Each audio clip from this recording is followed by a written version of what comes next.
નમસ્કાર વિદ્યાર્થી મિત્રો, આજે આપણે ધોરણ 12 ગુજરાતીનો જે 19મો પાઠ છે ઈશ્વર સર્વવ્યાપી. ઈશ્વર છે એ બધી જગ્યાએ છે, કણે કણ અને અંશે અંશમાં બધી જગ્યાએ છે એની વાત છે એ આપણે કરીશું.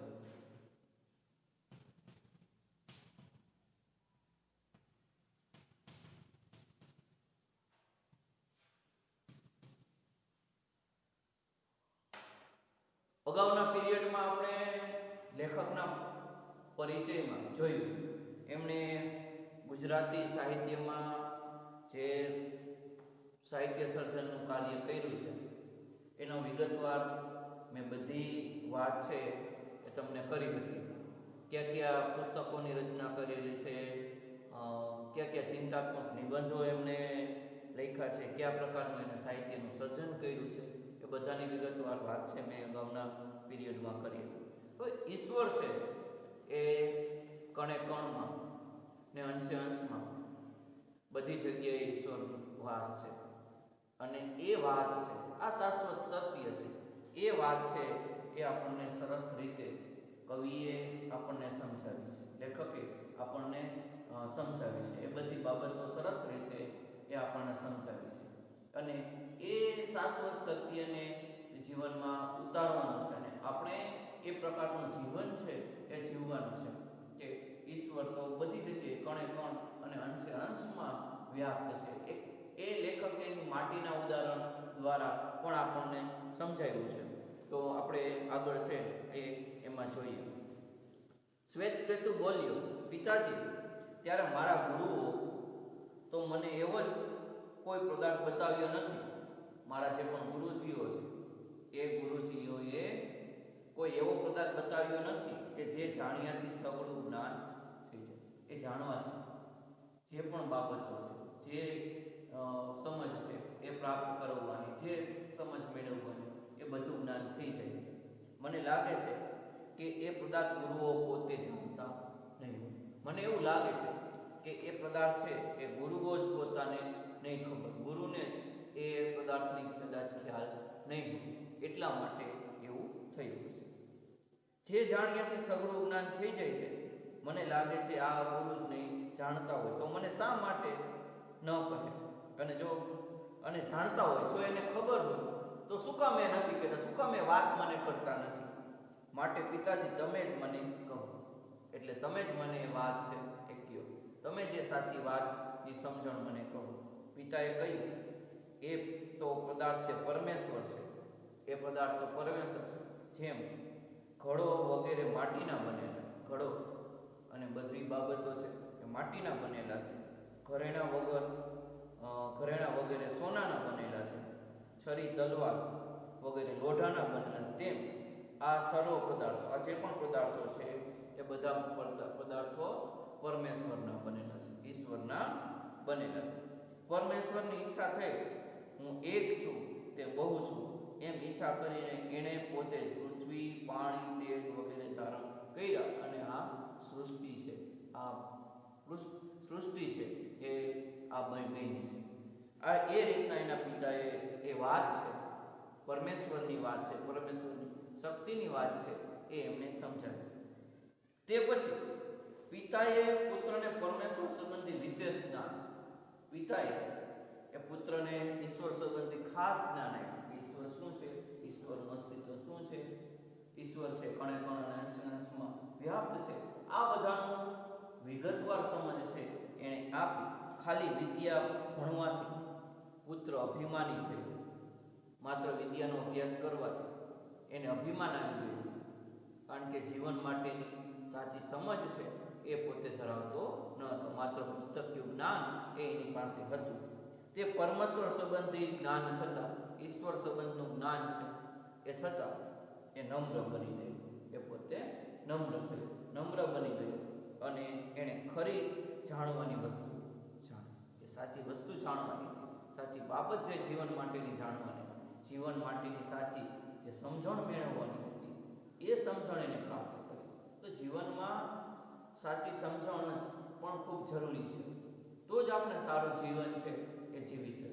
દરેક બાબતો માત્ર પુસ્તકીય જ્ઞાન પૂરતું આપણું સીમિત ન હોય, જીવનની સાચી સમજણ સાચી એ પણ આપણે પ્રાપ્ત જીવનમાંથી કરવાની, અને એ જીવનના અનુભવો આપણા ગુરુજનો, આપણા વડીલો, આપણા માતા પિતા પાસેથી એ સાચી સમજણ આપણે પ્રાપ્ત કરવાની છે. એ વાત છે ને એ લેખકે આપણને અહીં કરી છે. બીજે દિવસે પણ એ ઝાડ નીચે ધર્મ શિક્ષણનો વર્ગ ભરાયો. બીજે દિવસે પણ આ ઝાડ નીચે ધર્મ શિક્ષણનો વર્ગ છે એ શરૂ થયો. સૌ વડની છાયા એ શાંત સ્થળે બેઠા. બધા વ્યક્તિ આ વડની છાયાના શાંત સ્થળે બધા વ્યક્તિઓ બેઠા, જેમ પ્રભુમાંથી આ સર્વ સૃષ્ટિ ફેલાય છે, ઈશ્વરમાંથી આ સમગ્ર સૃષ્ટિ છે એ ફેલાય છે, ઈશ્વરમાંથી આ સમગ્ર સૃષ્ટિ ફેલાય છે, તેમ આ વડમાંથી વડવાયો ફેલાય. આ વડમાંથી વડવાયો છે એ બની. વડ ઉપર લાલ લાલ પુષ્કળ ટેટાઓ બાજેલા હતા. તેમને ખાવા માટે ત્યાં કેટલાય પક્ષીઓ આવીને બેઠા હતા. તેમને ખાવા માટે ઘણા બધા પક્ષીઓ છે એ આવીને બેઠા હતા. વૃક્ષની નીચે પણ પવન અને પક્ષીઓએ પાડેલા પુષ્કળ ટેટા વિખરાયેલા. તો વૃક્ષની નીચે જે પવનને કારણે અને પક્ષીઓએ તોડ્યા એને કારણે જે ટેટાઓ છે નીચે પડેલા છે એ હતા. આ વખતે શિક્ષક બોલ્યો, કાલની વાતમાંથી કોઈને કંઈ પૂછ્યું હોય તો પૂછો. કાલની જે વાત છે એમાંથી કોઈને કંઈ પૂછવું હોય, કાલે મેં જે વાત કરી હતી એ વાતમાંથી કોઈને કંઈ પ્રશ્ન હોય, પૂછવું હોય તો તમે પૂછી શકો, તો પૂછો. એક વિદ્યાર્થીએ ઊભા થઈને કહ્યું, ગુરુજી, શ્વેત કેતુના પિતાએ કહ્યું તેમ જો આ સર્વ પદાર્થો એ જ પરમેશ્વર નહીં, આ બધા પદાર્થો, આ સર્વ પદાર્થો એ જો ભગવાન નહીં, જે આ પૃથ્વીમાં રહે છે, જે આ પૃથ્વીમાં છે, છતાં જેને પૃથ્વી જાણતી નથી, જેને પૃથ્વીને ખબર નથી, જેને પૃથ્વી જાણતી નથી, પૃથ્વી જેનું શરીર છે, પૃથ્વી જ જેનું શરીર છે ને જે પૃથ્વીમાં રહીને તેને ચલાવે છે, જે પૃથ્વીમાં રહીને એને ચલાવે છે, એ પરમેશ્વર જે જળમાં રહે છે, જે વાયુમાં રહે છે, જળમાં રહે છે, જે વાયુમાં રહે છે, સૂર્ય ચંદ્ર તારા, પશુ પંખી, મનુષ્ય વગેરે આ બધામાં એ છે. અને આ બ્રહ્માંડમાં ભરેલા અસંખ્ય પદાર્થો, બ્રહ્માંડમાં રહેલા જે અસંખ્ય પદાર્થો છે એ બધી જગ્યાએ રહે છે, છતાં એ પદાર્થો જેને જાણતા નથી, એ પદાર્થોની જેને ખબર નથી, એ પદાર્થો જેનું શરીર છે અને એ પદાર્થ છે એ એનું શરીર છે, એ પદાર્થોની અંદર રહ્યો છે એમને ચલાવે છે, એ પદાર્થમાં રહ્યો અંદર એમને ચલાવે છે, એ પરમેશ્વર, એ ભગવાન છે, એ ભગવાન છે. પણ તો આ બધી વાત છે એ એમણે કીધી, આ બધી સમજ છે એને આપી. પણ માટી ને માટીના વાસણો મેં દ્રષ્ટાંત આપ્યું હતું. માટી અને માટીના વાસણ જે મેં ઉદાહરણ આપ્યું હતું તે સાંભળીને તમને શંકા થઈ, એ સાંભળીને તમને એના માટેની કંઈ શંકા થઈ છે, તે થઈ એ જ યોગ્ય છે, તે જે થઈ એ જ યોગ્ય છે. શ્વેત કેતુને પણ કદાચ શંકા થઈ હશે, શ્વેત કેતુને પણ કદાચ શંકા થઈ હશે. તેથી એના પિતાએ જેમ બીજું દ્રષ્ટાંત આપી, એના પિતાએ છે એ બીજું ઉદાહરણ આપ્યું, બીજું દ્રષ્ટાંત છે એ આપ્યું, એ આપીને એને સમજાવ્યું હતું. તેમ અહીં હું સમજાવું, તેમ અહીં હું એ વાત છે એ હું સમજાવું, તે સાંભળો, એ વાત તમે સાંભળો. પેલા એક વળનો ટેટો લાવો અને એને ભાંગીને જુઓ. પેલા એક વળનો ટેટો લાવો અને એને ભાંગી નાખો અને ભાંગીને જુઓ. ટેટો ભાંગીને બધા અંદર જોવા લાગ્યા. ટેટો ભાંગી અને બધા એ ટેટાની અંદર છે જોવા લાગ્યા. વિદ્યાર્થીઓએ કહ્યું, સાહેબ, આમાં તો ઝીણા ઝીણા દાણા દેખાય છે. વિદ્યાર્થીઓએ કીધું, સાહેબ, આમાં તો ઝીણા ઝીણા દાણા છે ને આ ટેટામાં દેખાય છે. શિક્ષક બોલ્યો, હવે એ ટેટામાંનો એક ઝીણો દાણો લઈ ને ભાંગો અને જુઓ એમાં શું દેખાય છે. ટેટામાંનો ઝીણો દાણો લઈ અને ભાંગો એમાં શું દેખાય છે. છોકરાઓએ એક દાણો લઈને ભાંગ્યો અને જોયું, પણ તે બહુ ઝીણું હોવાથી કંઈ દેખાયું નહીં. એ બહુ ઝીણું હોવાથી એને કંઈ ખબર ન પડે, કાંઈ દેખાણું નહીં. તેથી એ બોલ્યા, સાહેબ આ ભાંગતા તો કંઈ જ દેખાતું નથી, આ ભાંગી નાખતા કાંઈ પણ જોવા મળતું નથી, કોઈ પણ બાબતો છે એ નથી મળતી.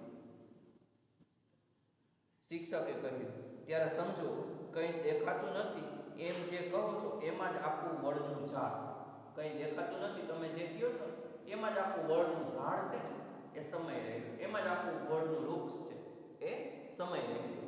જે પણ આપણે એવું કહીએ છીએ કે એમાં કંઈ દેખાતું નથી, એ જ માં વડનું આખું ઝાડ છે, વડનું વૃક્ષ સમય રહેલું છે. અને એ જ પ્રમાણે આ જગતની અંદર, આ દુનિયાની અંદર રહ્યા છતાં જે દેખાતો નથી, રહ્યા છતાં ઈશ્વરની વાત છે, ભગવાનની વાત, રહ્યા છતાં કણે કણ અને અંશે અંશમાં વ્યાપ છે, છતાંય આપણને એની નથી ખબર પડતી, તેમાં જ આ જગત સમાઈ રહેલું હતું અને તેમાં જ નીકળ્યું છે અને તેમાં જ આખી દુનિયા છે, આખી પૃથ્વી, આખી સૃષ્ટિ છે. એક વિદ્યાર્થીએ કહ્યું, શ્વેતકેતુના પિતાએ માટીના ઘડાનું દ્રષ્ટાંત આપવાને બદલે પહેલેથી જ આ વડનું દ્રષ્ટાંત આપ્યું તો કેવું સારું. પહેલેથી જ આ વડનું ઉદાહરણ છે જો આપણને આપ્યું હોય તો કેવું સારું.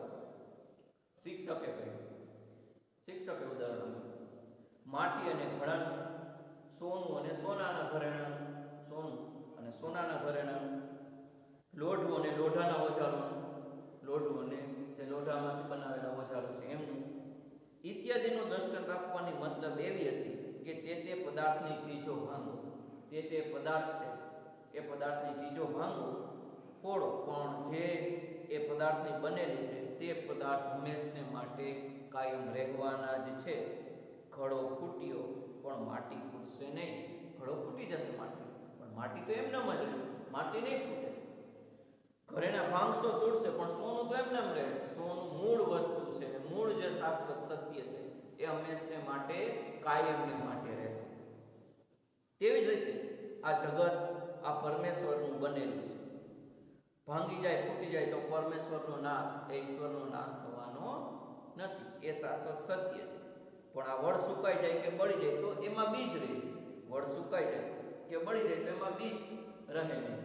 વળી આ બીજ અને ઝાડને છૂટા પાડી શકાય, પણ એ રીતે પરમેશ્વર અને સૃષ્ટિ, ભગવાન અને ભગવાને બનાવેલી આ સૃષ્ટિને એકબીજાથી છૂટા પાડી શકાય નહીં.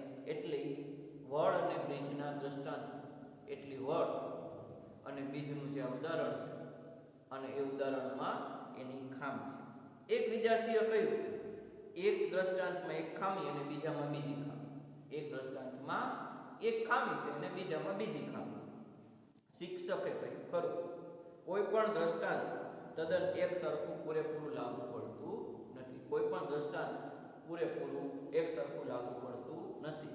એવું દ્રષ્ટાંત મળી આવે તો એમાં પરમેશ્વરમાં ફેર નહીં, અને એવું જો ઉદાહરણ મળી આવે તો ઈશ્વરમાં કંઈ ફેર નહીં.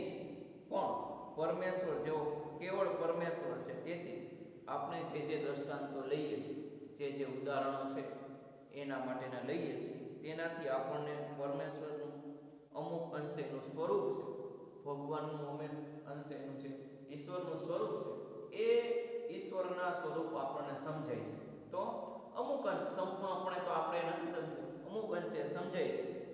બીજા દિવસે શિક્ષક અને વિદ્યાર્થીઓ એકઠા મળ્યા. બીજા દિવસે શિક્ષક અને વિદ્યાર્થીઓ મળ્યા હતા ત્યારે વિદ્યાર્થીઓ પૂછ્યું, સાહેબ ઈશ્વર દેખાતો નથી તો એ ક્યાં રહેલો? વિદ્યાર્થીઓએ એને પ્રશ્ન કર્યો કે ઈશ્વર તો આપણને જોવા મળતો નથી, તો કઈ જગ્યાએ હશે? શિક્ષક બોલ્યા, આ જગતના કણે કણમાં તે ભરેલો, કણે કણમાં અને અંશે અંશમાં રહેલો છે. શ્વેતકેતુના પિતાએ આ વાતને એક સારા દ્રષ્ટાંતથી સમજાવી. શ્વેતકેતુના પિતાએ આ વાતને એક શ્રેષ્ઠ સારા ઉદાહરણથી સમજાવ્યું. સાંભળો. પિતા ઉદાલકે કહ્યું, ભાઈ પેલા પાણીમાં એક મીઠાનો ગાંગડો નાખ. પેલું પાણી છે એમાં મીઠાનો એક ગાંગડો નાખ. સવારમાં લઈ મારી પાસે આવજે. સવારમાં લઈ અને એ તું મારી પાસે આવજે. શ્વેતકેતુએ એમ કર્યું. બીજે જ દિવસે સવારમાં તે મીઠાના પાણીનો પ્યાલો લઈ પિતા પાસે ગયો. પિતાની પાસે એ લઈને ગયો. પિતાએ કહ્યું, શ્વેતકેતુ, પેલા મીઠાનો ગાંગડો તે પાણીમાં નાખ્યો તે લાવ. મીઠાનો જે ગાંગડો છે પાણીમાં નાખ્યો તો એ લાવ.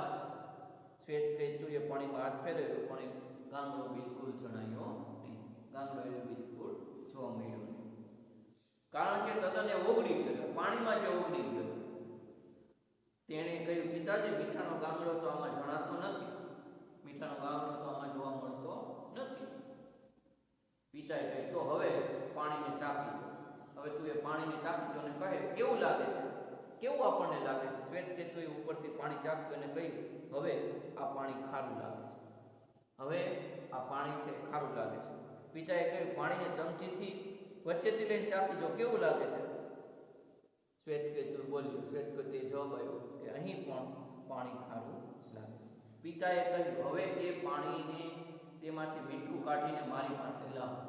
એ પાણીને માંથી મીઠું કાઢીને મારી પાસે લાવો. શ્વેતકેતુએ પૂછ્યું, કહ્યું કે પિતાજી, એ શી રીતના નીકળે?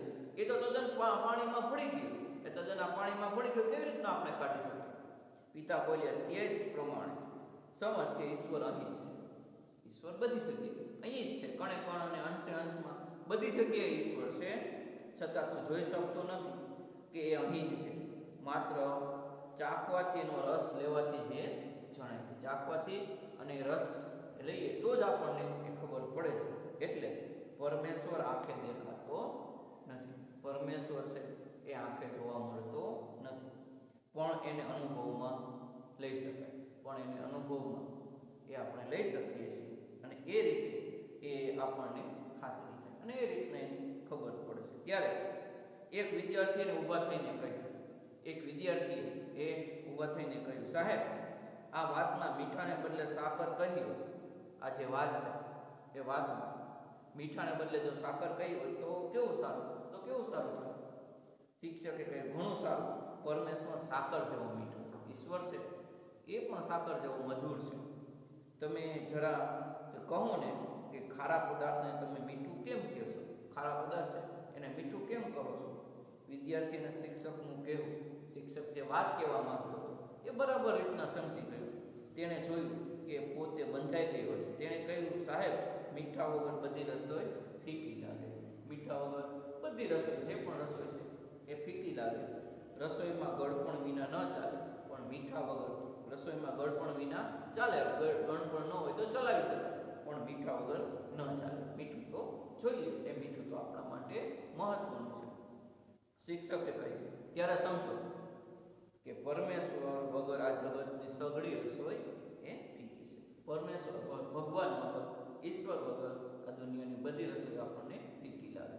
તો સરસ રીતે ઈશ્વરનું અસ્તિત્વ છે એ આપણને કણે કણ અને અંશે અંશમાં છે એ ઉદાહરણ દ્વારા સરસ રીતે આ પાઠમાં સમજાવ્યું.